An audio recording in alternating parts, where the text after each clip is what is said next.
এখন সমগ্র social media জুড়ে ট্রেন্ডে আছে ককরোচ জনতা পার্টি। এই ককরোচ জনতা পার্টি তৈরি করলেন, ইনস্টাগ্রামে অ্যাকাউন্টটি তৈরি করলেন একজন ভারতীয় যুবক, যিনি বর্তমানে আমেরিকার একটি বিশ্ববিদ্যালয়ে পড়াশুনো করছেন। কিছুদিন আগেও আম আদমি পার্টির সোশ্যাল মিডিয়া প্রচারক টিমের একজন সদস্য ছিলেন তিনি। সেই আম আদমি পার্টির অবস্থা আমরা সকলেই জানি। খুব ভালো ইমেজ দেখিয়ে ক্ষমতা এসে তারপর বিভিন্ন রকম দুর্নীতি করে সেই পার্টিটা মুছে যাওয়ার জোগাড় হয়েছে। সেই ধরনের একটা পার্টি, রাজনৈতিক দল আম আদমি পার্টি, তার সোশ্যাল মিডিয়া প্রচারক টিমের একজন সদস্য তিনি তৈরি করলেন ইনস্টাগ্রাম অ্যাকাউন্ট, নাম দিলেন ককরোচ জনতা পার্টি। আমাদের দেশের প্রধান বিচারপতির একটি মন্তব্যকে হাতিয়ার করে, আমাদের দেশের প্রধান বিচারপতি আমাদের বেকার যুবকদের একটি অংশকে উদ্দেশ্য করে বললেন, বেকার যুবকদের একটা অংশ আছে যারা আরশোলার মতো, যারা সারাদিন অলসভাবে সোশ্যাল মিডিয়াতে আসক্ত থেকে বিভিন্ন রকম ট্রোল করা, টিপ্পনি করা এগুলো করে থাকে এবং বারবার সিস্টেমকে অ্যাটাক করে, আক্রমণ করে। তারা প্রকৃতই বেকার। তো এই ধরনের বেকার ছেলেমেয়ে আমরা খুঁজলে প্রচুর দেখতে পাই, আমাদের আশেপাশে আছে। একটা কর্মসংস্থান পেতে গেলে ন্যূনতম প্রচেষ্টা করতে হয়। একটা যুবক, তাকে স্ট্রাগল করতে হয়, পরিশ্রম করতে হয়, পড়াশুনো করতে হয়, চাকরির পরীক্ষা দিয়ে অনেক পরিশ্রম করে চাকরি পেতে হয়। কিছু যুবক আছে যারা এগুলি করেন না, কিন্তু বারবার প্রশ্ন তোলেন সিস্টেমের বিরুদ্ধে। স্বভাবতই তিনি তাদের উদ্দেশ্যেই এই কথাগুলি বলেছেন এবং তার এই কথাগুলিকে বিকৃত করেই একটু ব্যঙ্গাত্মকভাবেই সোশ্যাল মিডিয়াতে ইনস্টাগ্রাম অ্যাকাউন্টে এই ককরোচ জনতা পার্টি অ্যাকাউন্টটি খোলা হচ্ছে। অল্প কয়েক দিনের মধ্যেই তাদের সদস্য সংখ্যা 2 কোটি ছাড়িয়ে গেছে। অবাক হওয়ার মতো ব্যাপার। এর আগে এত কম সময়ের মধ্যে একটা অ্যাকাউন্টের ফলোয়ার সংখ্যা এত বেড়েছে এমন নিদর্শন আছে বলে আমার জানা নেই। যাই হোক, আমাদের ভারতবর্ষের ভারতীয় জনতা পার্টি বিজেপির ইনস্টাগ্রাম অ্যাকাউন্টের যে ফলোয়ার, সেই ফলোয়ারকেও ছাপিয়ে গেছে এই ককরোচ জনতা পার্টির ফলোয়ার। এত ফলোয়ার! অনেকেই অবাক হয়ে যাচ্ছেন, অনেকেই ভাবছেন আমাদের ভারতবর্ষে খুব শীঘ্রই একটা বিশাল আন্দোলন তৈরি হবে, একটা বিশাল আন্দোলন তৈরি হয়ে আমাদের সরকারের বিরুদ্ধে একটা মুভমেন্ট হতে পারে। অনেকে এটা মনে করছেন, কিন্তু একটু বিস্তারিতভাবে ভালো করে খতিয়ে দেখলে আমরা বুঝতে পারবো যে এই যে ফলোয়ার্স, এত ফলোয়ার্স কোথা থেকে এলো। সব থেকে অবাক হওয়ার মতো ব্যাপার, তাদের ইনস্টাগ্রাম অ্যাকাউন্টের যে ফলোয়ার রয়েছে তার 49% ফলোয়ার রয়েছে পাকিস্তান থেকে, 14% ফলোয়ার রয়েছে আমেরিকা থেকে, 14% ফলোয়ার রয়েছে বাংলাদেশ থেকে এবং আমাদের ভারতবর্ষ থেকে তাদের ফলোয়ার্স রয়েছে প্রায় 9%, মাত্র 9%। তাহলে ভাবুন, যে পাকিস্তান আমাদেরকে শত্রু মনে করে, যে পাকিস্তান সুযোগ পেলেই আমাদের ভারতকে ধ্বংস করতেও পিছপা হবে না,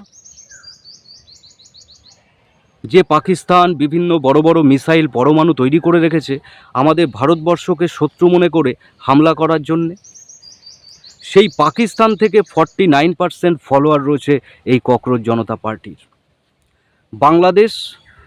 বাংলাদেশ আমাদের ভারতবর্ষের বিরুদ্ধাচরণ করে বিভিন্ন সময় বিভিন্ন মুভমেন্ট তাদের দেশে দেখা যায়, সেই বাংলাদেশ থেকে 14% ফলোয়ার রয়েছে। আমেরিকা থেকে ফলোয়ার রয়েছে 14%। সেই আমেরিকা আমাদের দেশের অর্থনীতিকে ধ্বংস করার জন্যে উঠে পড়ে লেগেছে, যে আমেরিকা সুযোগের অপেক্ষায় রয়েছে, বিভিন্ন সময় কৌশলে বিভিন্ন ট্যারিফ চাপিয়ে আমাদের অর্থনীতিকে একদম তলানিতে পৌঁছে দিতে সবসময় সচেষ্ট রয়েছে। সেই আমেরিকা, সেখান থেকেও 14% ফলোয়ার এই ককরোচ জনতা পার্টির। এখানেই একটা প্রশ্ন উঠে আসছে, ডিপ স্টেট।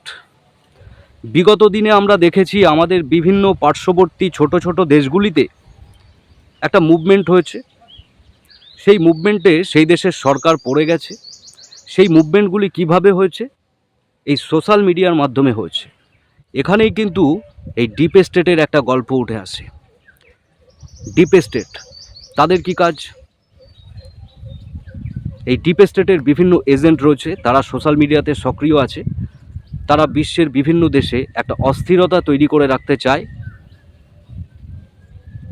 বিগত সময়ে আমরা দেখেছি আমাদের পার্শ্ববর্তী দেশ বাংলাদেশ, কিছুদিন আগেও আমরা দেখলাম নেপাল, তারও আগে আমরা দেখেছি শ্রীলঙ্কা, আর পাকিস্তান তো আমরা সবসময় দেখছি সেই দেশের অবস্থা। তো সেখানকার যুব সমাজদেরকে এই সোশ্যাল মিডিয়ার মাধ্যমে ক্যাম্পেইন চালিয়ে প্রভাবিত করে পথে নামিয়ে সেখানকার সরকারকে উৎখাত করা হয়েছে। সেখানে সেই সমস্ত দেশে একটা অস্থিরতা তৈরি করা হয়েছে। সেখানে সরকার পরিবর্তন হয়েছে, কিন্তু সেই সমস্ত যুবক ছেলে, সেই সমস্ত যুব সম্প্রদায় যারা পথে নেমে এই মুভমেন্ট চালিয়েছে, তাদের কি উন্নতি হয়েছে? তাদের কি ভালো হয়েছে? তাদেরকে চায়ের ভাঁড়ের মতো ছুঁড়ে ফেলে দেওয়া হয়েছে।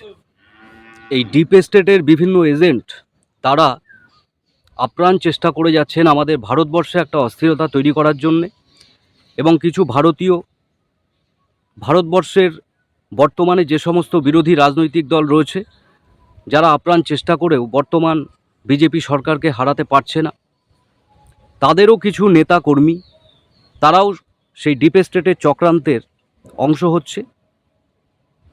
তাদের উদ্দেশ্য একটাই, ভারতবর্ষের মধ্যে একটা অস্থিরতা তৈরি করা। এই ডিপ স্টেটের এজেন্টরা এরা কিন্তু একটা সেন্টিমেন্টাল গেম খেলে। সেন্টিমেন্টাল গেমটা কেমন? এমন কিছু প্রশ্ন এরা রাখবে যেগুলি খুব সেন্সিটিভ, সহজেই একটা মানুষকে প্রভাবিত করা যায়, মানুষের সেন্টিমেন্টে আঘাত করা যায়, এবং তাদেরকে প্রভাবিত করে তাদেরকে পথে নামানো যায়। তাদের প্রধান হাতিয়ার এই সোশ্যাল মিডিয়াতে হচ্ছে সেন্টিমেন্ট, এবং এই সেন্টিমেন্টকে কাজে লাগিয়ে তারা সুকৌশলে ভারতবর্ষের মধ্যে একটা অস্থিরতা তৈরি করতে চাইছে। আমাদের ভারতবর্ষের যুব সম্প্রদায়কে অসংখ্য ধন্যবাদ যে আমাদের ভারতবর্ষ থেকে মাত্র 9% ফলোয়ার তাদের রয়েছে। ভারতবর্ষের যুবকরা এখন যথেষ্টই সমস্ত কিছু সম্পর্কে কম বেশি অবগত। তারা তাদের ফাঁদে এত সহজে পা দিচ্ছেন না, এটা খুবই ভালো দিক। গণতান্ত্রিক দেশে আন্দোলন করার একটা সিস্টেম আছে, প্রতিবাদ করার একটা সিস্টেম আছে, কিন্তু এইভাবে হঠাৎ করেই কারো দ্বারা প্রভাবিত হয়ে গিয়ে ভালোভাবে খোঁজখবর না নিয়ে পথে নামা বা আরশোলা সেজে ঘুরে বেড়ানো, এগুলি কিন্তু একেবারে যুক্তিহীন। যাই হোক, আমাদের ভারতবর্ষেও এমন অনেক যুবক আছেন যারা সেইভাবে কর্মসংস্থানের চেষ্টা করেন না, সব সময় বেকারভাবে ঘুরে বেড়ান, সোশ্যাল মিডিয়াতেই দিনের অধিকাংশ সময়, রাতের অধিকাংশ সময় লিপ্ত থাকেন, এবং যাকে তাকে অ্যাটাক করছেন, সিস্টেমকে অ্যাটাক করছে। এই টাইপের যুবক কিন্তু আছে, এটা অস্বীকার করার জায়গা নেই। একটা চাকরি পেতে গেলে, একটা ভালো কর্মসংস্থান পাওয়ার জন্যে পরিশ্রম করতে হয়, অনেক স্ট্রাগল করতে হয়। সেই স্ট্রাগলকে যারা ভয় পান, যে সমস্ত যুবক স্ট্রাগল করতে চান না, তারা স্বভাবতই এই সমস্ত চক্রান্তের ফাঁদে পা দেবেন, এটা স্বাভাবিক। এদিকে আবার আমাদের তৃণমূল কংগ্রেসের একজন নেত্রী মহুয়া মৈত্র, কীর্তি আজাদ, তারাও নাকি এই ককরোচ জনতা পার্টিতে যোগদানের ইচ্ছা প্রকাশ করেছেন বা যোগদান করেছেন। সবেমাত্র তারা ক্ষমতা থেকে গেছেন। এখন যুব সম্প্রদায়ের প্রতি তাদের এত আবেগ উতলে উঠছে, কিন্তু তাদের আমলে তারা কি করেছেন সেটা আমরা দেখেছি। দিনের পর দিন যোগ্য চাকরি প্রার্থী, যারা যোগ্যতা থাকা সত্ত্বেও চাকরি পাননি, কলকাতার রাস্তায় পড়ে থেকেছেন, অবরোধ করেছেন, দিন গেছে, মাস গেছে, বছর গেছে, চাকরির বয়স পার হয়ে গেছে, তারা কিন্তু চাকরি পাননি। এবং মানুষের খোঁজ খবর রাখা উচিত কারা কারা এখানে জয়েন্ট হচ্ছেন। ইতিমধ্যেই আমি বলেছি 49% ফলোয়ার পাকিস্তান থেকে। স্বভাবতই এদের উদ্দেশ্য কতটা সৎ সেটা ভালো করে আমাদের বোঝা উচিত। এদের ফাঁদে পা দিলে আমাদের নিজেদের সর্বনাশ আমরা নিজেরা ডেকে আনবো, সে কথা বলার অপেক্ষা রাখে না। যাই হোক, আপনারা ভালো থাকবেন। নমস্কার।